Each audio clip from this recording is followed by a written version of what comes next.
Shown here are the characters that were copied by John Whitmer while he was acting as a scribe for Joseph Smith in the translation of the Book of Mormon. Now the question is this the Anthon transcript? Well, if these characters were copied by John Whitmer, the question is, when did John Whitmer become and act as scribe to Joseph Smith? And has it a relationship to what plates these characters came from? So my premise is that the small plates of Nephi were translated in the Peter Whitmer Sr. log home in Fayette, New York. Now the Whitmers, the parents were Peter Sr. and Mary, and they had their children. Their sons were John, David, Peter Jr., and Christian. John Whitmer copied those characters we just saw from the plates. Now the question is, what are the plates? But those plates could have been the plates of Mormon that were in the stone box, or they could be the small plates of Nephi. Let's take a look. Background here. So Edward Stevenson had a journal, and he recalls this statement from David Whitmer, who is the brother of John Whitmer. David says the following: an aged man, about 5 feet 10, heavy-set, and on his back an old-fashioned army knapsack strapped over his shoulders and something square in it, and he walked alongside of the wagon and wiped the sweat of his face, smiling very pleasantly. David asked him to ride, and he replied, "I am going across to the hill Cumorah." Soon after they had passed, they felt strange and stopped, but could see nothing of him. All around was clear. They asked the Lord about it, and he said that the prophet looked as white as a sheet, and said that it was one of the 3 Nephites, and that he had the abridged plates of Mormon. I'm using the term abridged and Mormon. The statement was that he had the plates. So the question is, what plate? So here's a statement by John Whitmer's mother. Mary Whitmer, mother of David and John, said that she was often overloaded with work to the extent that she felt it quite a burden. During this time, the male boarders and members of her household were speaking of being shown the golden plates. One evening when she went to milk the cows, she said that a stranger with a knapsack spoke to her, explained what was going on in her house, comforted her, then produced a bundle of plates from his knapsack, turned the leaves for her, showed her the engravings, exhorted her to faith in bearing her burden a little longer, then suddenly vanished with the plates. So again, what plates? Are they the abridged plates of Mormon that were found in the hill Cumorah that Joseph Smith took from the stone box, or could they be a separate set of plates called the plates of Nephi? Whitmer always called the stranger Brother Nephi. A lot of people think that it was Moroni, but she claimed that it was Brother Nephi. Now this is from David Whitmer, and so let's listen to what he says. Soon after our arrival home, that is, he, along with Oliver and Joseph, went back to their place in Fayette, New York, I saw something which led me to believe that the plates were placed or concealed in my father's barn. I frankly asked Joseph if my supposition was right, and he told me it was. Sometime after this, my mother was going to milk the cows, and when she was met out near the yard by that same old man, judging by her description of him. In other words, he's saying, I saw that man, based on that description she's giving of me, on that road up to Fayette, who said to her, "You have been very faithful and diligent in your labors, but you are tired because of the increase in your toil. It is proper, therefore, that you should receive a witness that your faith may be strengthened." Thereupon he, Nephi, showed her the plates. So the old man, was that Nephi? That's what they say he was.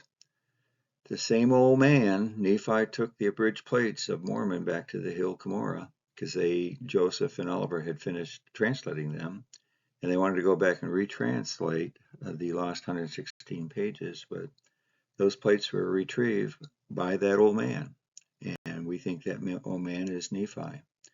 And then he found, when he went back to the repository in the hill Cumorah, he found the small plates of Nephi and took them to the Whitmer farm in Fayette, New York. So having a testimony of these 8 witnesses will maybe give us some clues to why they are separate plates compared to the plates that were in the stone box at the hill Cumorah. So the small plates of Nephi were handled and hefted, providing physical proof that they were real. And the testimony is as follows: Be it known unto all nations, kindreds, tongues, and people unto whom this work shall come, that Joseph Smith, Jr., the translator of this work, has shown us the plates. Now that's going to be important, because the 3 witnesses are not going to have Joseph show them the plates. They're going to be given that through a spiritual experience, and having an angel or messenger give them that vision, of which has been spoken, which has the appearance of gold. And many of the leaves, as the said Smith has translated, we did handle with our hands. In other words, they touched those plates. We also saw the engravings thereon, of which has been the appearance of ancient work and of curious workmanship. In this we bear record with words of soberness, that the said Smith has shown us, for we have seen and hefted. They describe the weight of that as about 30 pounds. And know of a surety that the said Smith has got the plates of which we have spoken, and we give our names unto the world, to witness unto the world that which we have seen, and we lie not, God bearing witness of it.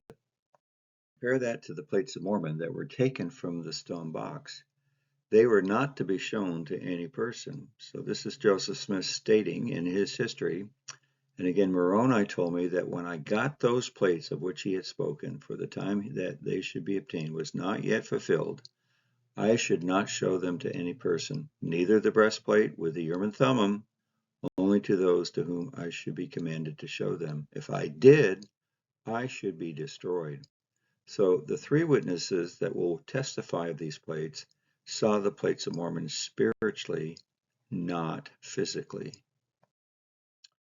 Later in life, David Whitmer, who is one of the 3 witnesses to those plates of Mormon, stated the following: Of course we were in the spirit when we had the view, for no man could behold the face of an angel except in a spiritual view, but we were in the body also, and everything around us was as natural to us as it is at any time.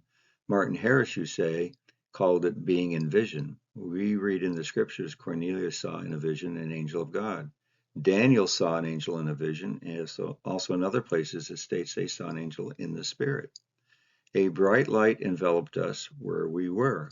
That filled the woods as at noonday, and there was a vision, or in the spirit. We saw and heard just as it is stated in my testimony in the Book of Mormon. So that's a critical difference. The 3 witnesses saw an angel or a messenger in a vision with bright light, and Joseph Smith is the one physically showed the other set of plates, the 8 witnesses. Now, if we compare Joseph Smith's description of the angel Moroni, here's what he said. He had a loose robe of most exquisite whiteness. It was a whiteness beyond anything earthly I had ever seen. His hands were naked, and his arms also a little above the wrist. Not only was his robe exceedingly white, but his whole person was glorious beyond description. According to Smith's sister Catherine, the angel was dressed in white raiment, of whiteness beyond anything Joseph had ever seen in his life, and had a girdle about his waist. He saw his hands and wrists, and they were pure and white. Again, that's a lot different description than what David Whitmer describes the old man, who was about 5'10" and was heavy set and had a white beard. So here's a chart, graphic of how we can analyze all of the different plates that are within the Book of Mormon and the sources of those plates and where they're located. So if we look at the plates of Mormon, that's the work that Martin Harris was during the scribe for the Book of Lehi. And those pages, the 116 pages, he took back to Palmyra area to show his wife and family. And those are the ones that were lost. Oliver Cowdery was scribed for Joseph Smith during the plates of Mormon, excluding the Book of Lehi, and perhaps also excluding the Book of Mosiah. Now, the small plates of Nephi were obtained in Fayette, New York. John Whitner was the scribe for a few verses in the first chapters of 1st Nephi. And so those characters that we're going to see we're going to show that they more than likely came from First Nephi, because we'll show that John Whitmer was the scribe during that time. So the characters may be from that portion of the Book of Mormon. And in the statement of Nephi, he says, I make a record in the language of my father, which consists of the learning of the Jews and the language of the Egyptians. So now what will be the language or the writing style of the Egyptians in the time frame that Nephi is writing this record, which is roughly about 540 BC, because it's about 40 years or so after he leaves Jerusalem that he then starts the writing of the small plates of Nephi.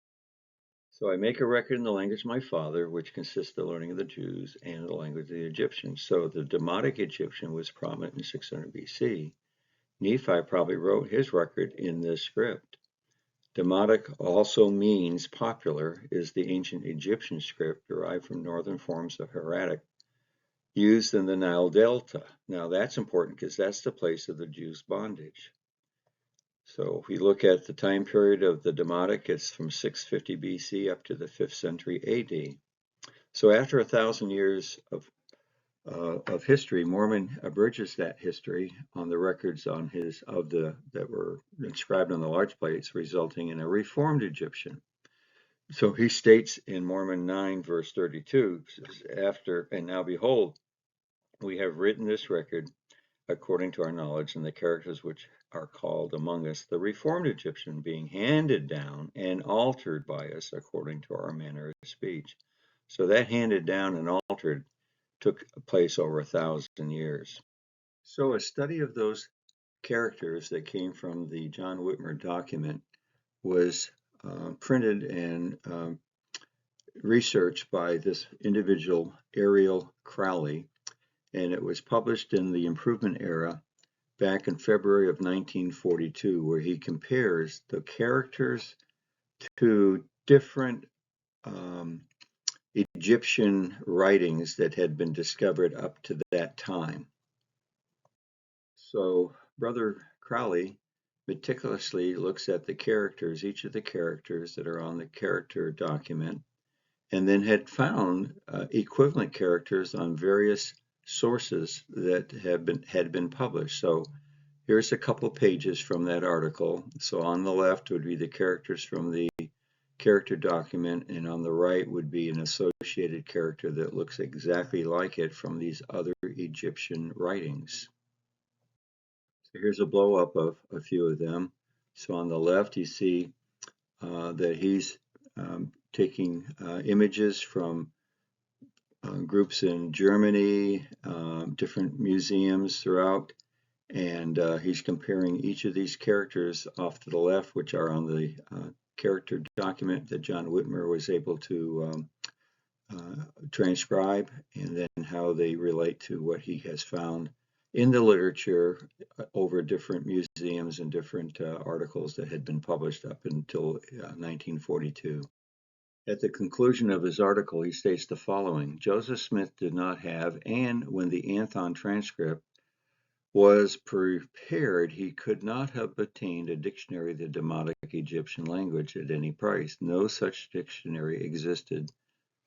Also, he says, in the presence of these facts, recognizing Joseph Smith's lack of knowledge of Egyptian in 1827, which he shared in common with virtually all people of his day, and recognizing the characters contained in the Anthon transcript as Egyptian, the Anthon transcript necessarily takes its place as one of the strongest external proofs of the divinity of the Book of Mormon and of the truth of Joseph Smith's account of its revelation to men. And throughout the article, he refers to this as the Anthon transcript, but I believe that that is a fallacy, and let's explore why that is.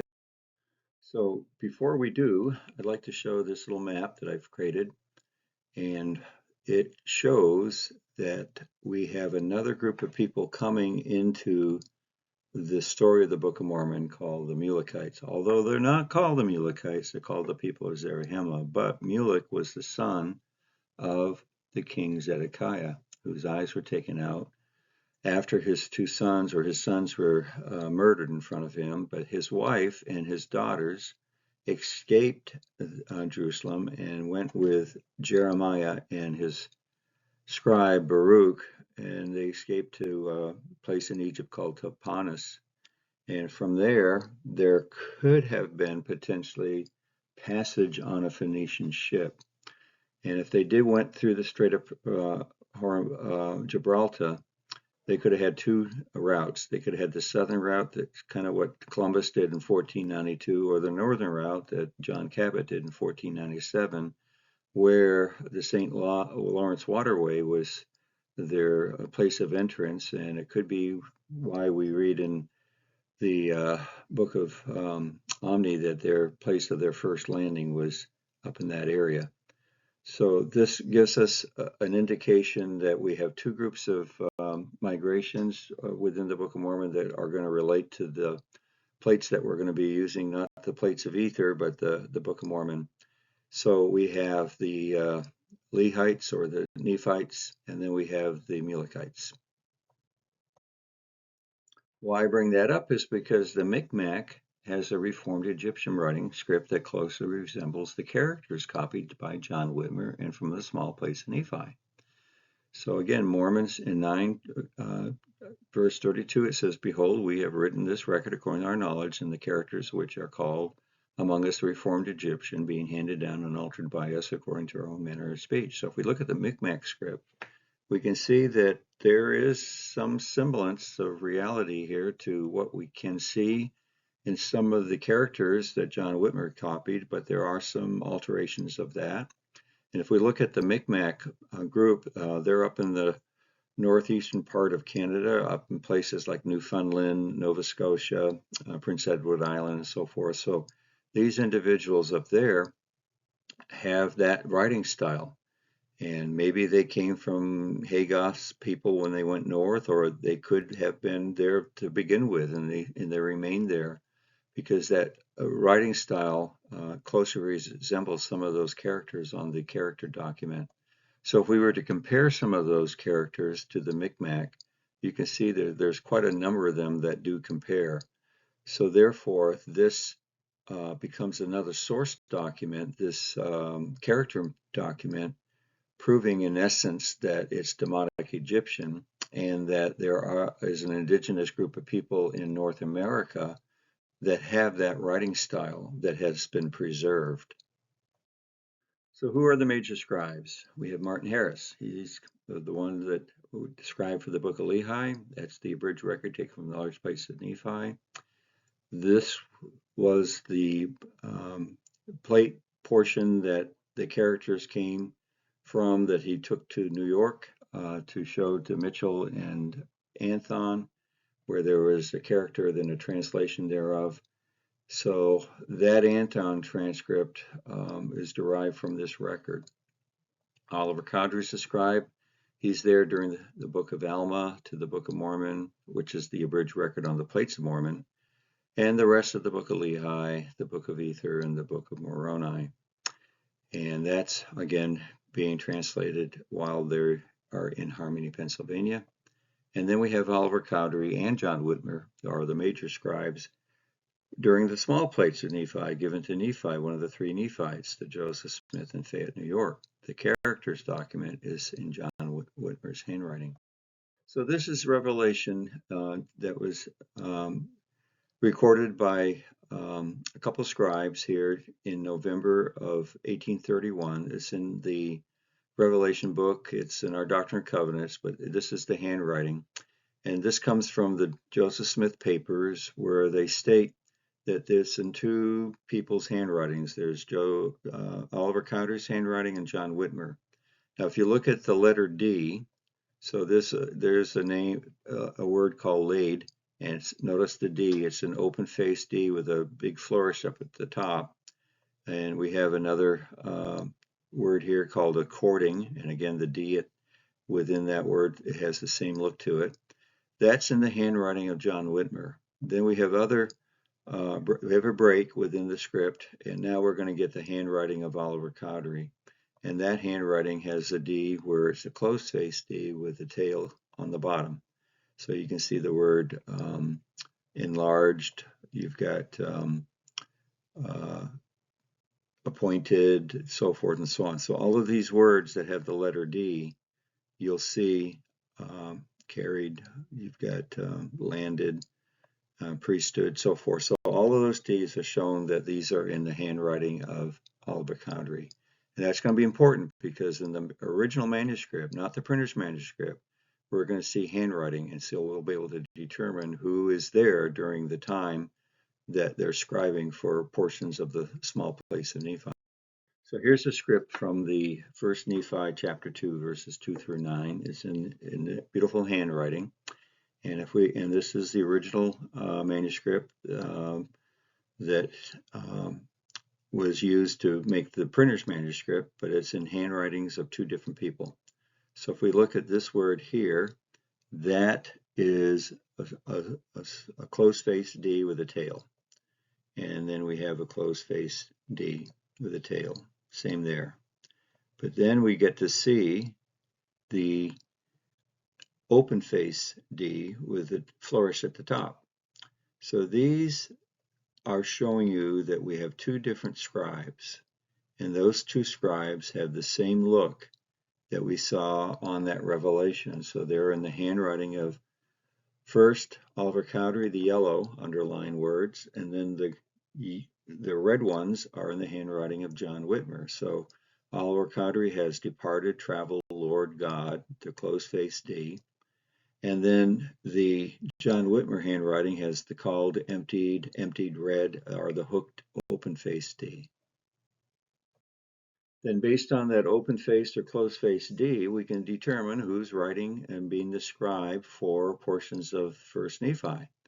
So both handwritings are from 1st Nephi, the small plates of Nephi. John Whitmer, the letter D is open-faced with the leftward hook at the top. And there you have it, it's the preface to 1st Nephi. And he was obedient unto the word of the Lord, where he did as the Lord. So all of those D's are open-faced. Whereas Oliver Cowdery, the letter D is closed-faced with the tail sloped to the right. And there you have it. So there you can see that we have two scribes. And where are they? They are in 1st Nephi. And where is 1st Nephi? It's from the small plates of Nephi. Therefore, the small plates of Nephi are being transcribed in Fayette, New York, and they're not from the plates of Mormon that were in the stone box. Additional source of information that helps us understand that the Anthon transcript is not what we see as the character document that John Whitmer has, because it's a completely different description of what was shown him and what Martin Harris describes it as. So they were arranged in columns, these characters, and not in rows.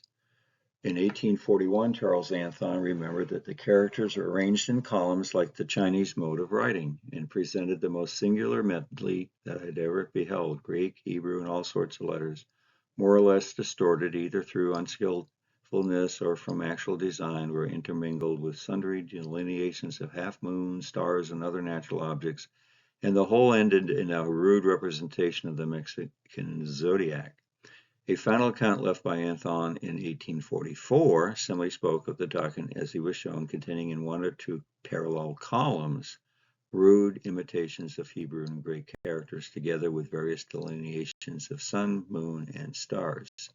Now, what's fascinating is that there are many relics that have been uncovered in the central part of the United States that have what looks to be like calendars, and because they have numbers and they're divided into different segments, and they have stars and moons in these images. So the question is, these Michigan relics, because they have numerous tablets depicting what seems to be calendars, stars, and so forth, could it also mean that this is what Professor Anthon saw as the seal of Moroni?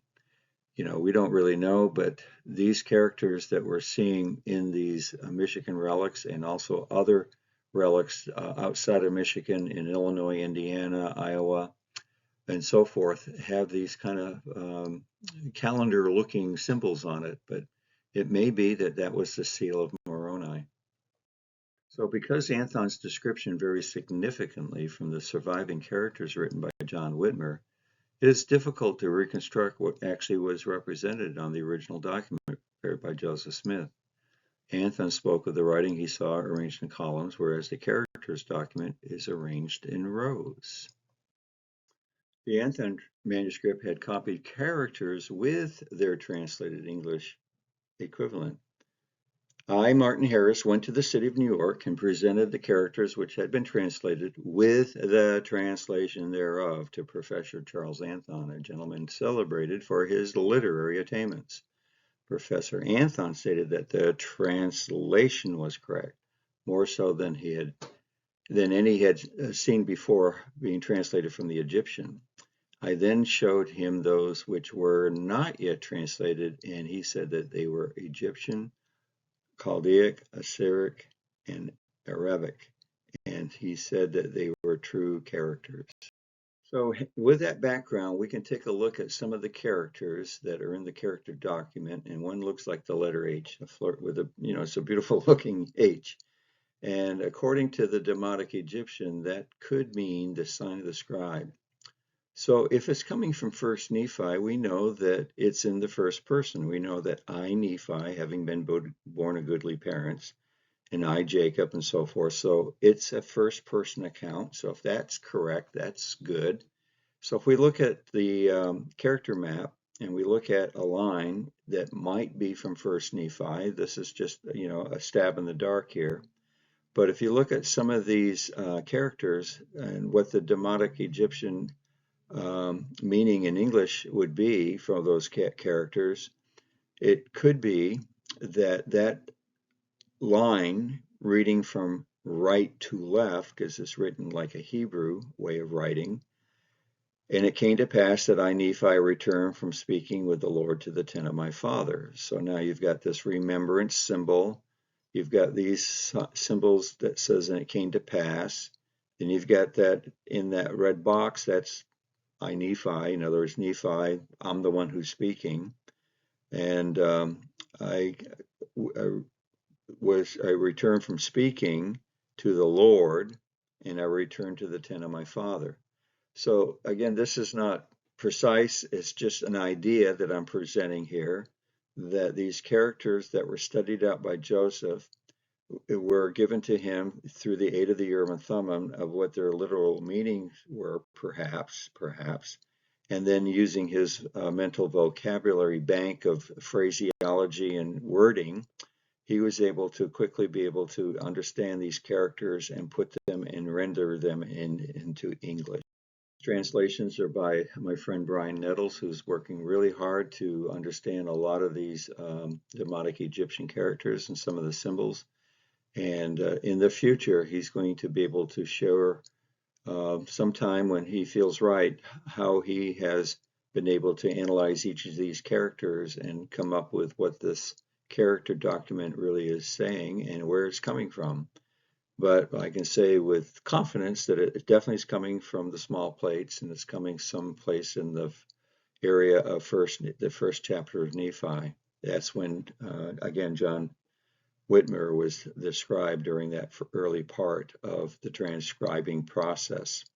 So in this case here, this is coming from First Nephi chapter 1. And over all those whom he hath chosen because of their faith, I've underlined. And again, you can see where I'm coming up over all those who choose their faith. Those are the specific characters that Brian Nettles is indicating that they potentially can mean those English words. In the red bracket, I have the power of deliverance. Again, he has some of these symbols by the power that you can get of deliverance. So he is, again, working on this. He's not ready for prime time, but this gives you a semblance of the process of understanding these characters, what the symbols mean, and how then to parse each of these symbols in a coherent way that provides an English equivalent in a sentence. And here we have, and it came to pass that the Lord spake unto my father, even in a dream, and said unto him, Blessed art thou, Lehi. So it's not proper for me to say that this is an actual translation, but it gives you an idea that these symbols that you see, these characters, do have meaning, and those meanings do something in an English equivalent. And once you string of these characters together, there will be a way that you can translate these into modern English in his day, that is Joseph Smith's day, based on his vocabulary and his understanding of English in his era.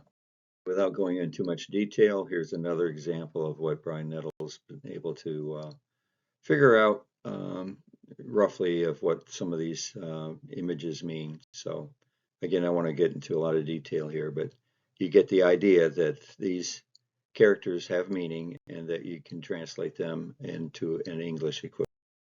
So my proposal is that the characters document in John Whitner's handwriting is physical proof that the small plates of Nephi were a separate set of plates, apart from the plates of Mormon, recovered from the stone box in the Hill Cumorah, written in Demotic Egyptian, the popular writing script known in Nephi's time frame, and that the purported Anthon transcript is lost.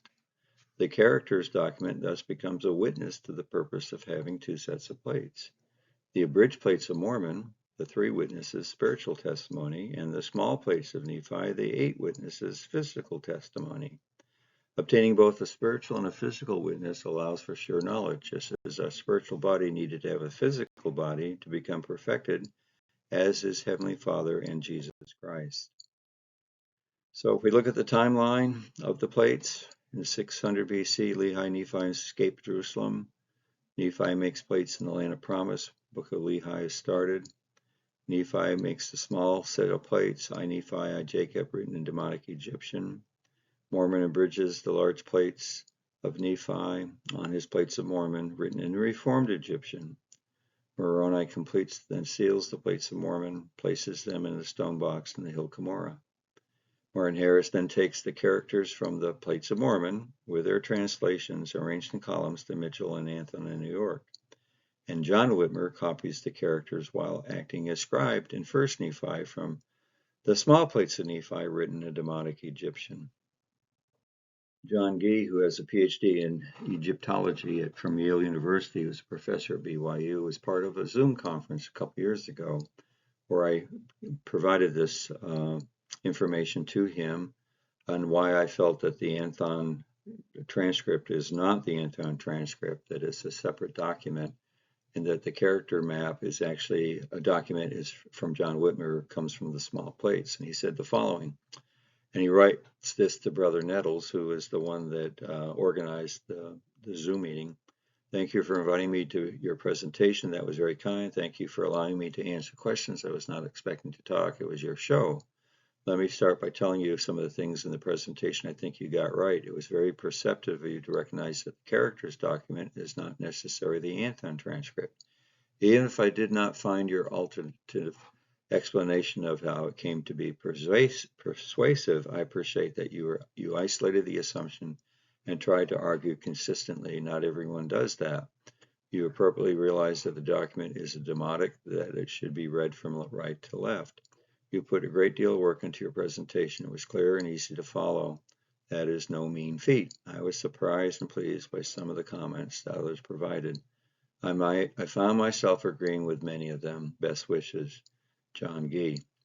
So thank you for taking the time to review what I feel is an important piece of physical evidence that the Book of Mormon truly is a work of God that was preserved, and that character document is physical evidence that it is ancient work. It's Demotic Egyptian, and it also provides another source of physical evidence that document that they were transcribing in and translating in Fayette, New York, were indeed a separate set of plates that were provided to be given to the prophet Mormon for a wise purpose. And when Nephi says, I'm commanded to make these for a wise purpose, I believe that that wise purpose was twofold: to replace the book lost plates of the 116 pages, the Book of Lehi, as well as to provide that character document that will then leave us with that